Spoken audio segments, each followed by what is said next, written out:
আমরা জানি যে জাহাঙ্গীরনগর বিশ্ববিদ্যালয়ে গত 2 দিন আগে ডোপ টেস্টের মতো একটা সিদ্ধান্ত নিয়েছে প্রশাসন, যেটা সহ আমরা বলেছি যে বিশ্ববিদ্যালয় প্রশাসন যে কোনো নীতিগত সিদ্ধান্ত নিতে পারে, কিন্তু কথা হলো জাকসুকে সামনে রেখে যখন তখন যে ধরনের সিদ্ধান্ত চাপিয়ে দিচ্ছে, যেটা বিশ্ববিদ্যালয়ের জাকসু নির্বাচনের পরিবেশকে বিঘ্নিত করছে।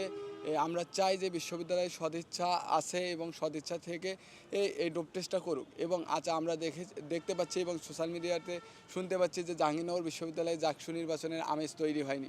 এটা আসলে ভুল কথা, কারণ জাহাঙ্গীরনগর বিশ্ববিদ্যালয়ে দীর্ঘ 33 বছর পরে যে জাকসু নির্বাচন, তার আমেজ যথেষ্ট পরিমাণ আছে। কিন্তু আমাদের যে আচরণবিধি, এই আচরণবিধির কারণে আমাদের মনে হচ্ছে যে আসলে এই আমেজটা কম দেখা যাচ্ছে। কারণ আপনারা দেখবেন যে আমাদের ধর্মীয় উপাসনালয় থেকে শুরু করে আমরা 25 জনের বেশি গ্যাদারিং করতে পারবো না, এ ধরনের আচরণবিধিতে উল্লেখ করা আছে। আমরা আমাদের আচরণবিধিকে সম্মান রেখেই, আচরণবিধির প্রতি সম্মান রেখেই আমরা ছোট ছোট টিম করে 5 জন 7 জন করে আমরা বিভিন্ন পয়েন্টে আমরা আমাদের নির্বাচনী প্রচারণা চালিয়ে যাচ্ছি।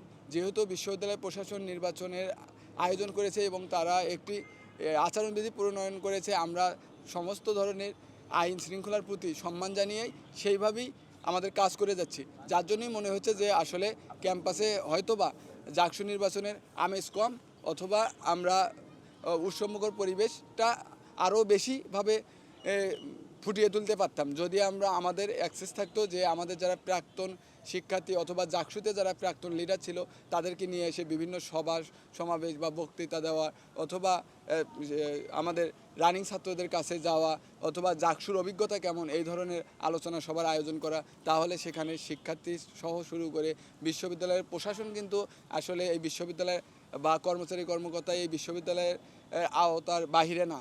তার মানে তাদেরকেও এখানে একটা এঙ্গেজ করার ব্যাপার থাকতো এই পুরো সিস্টেমটার সাথে।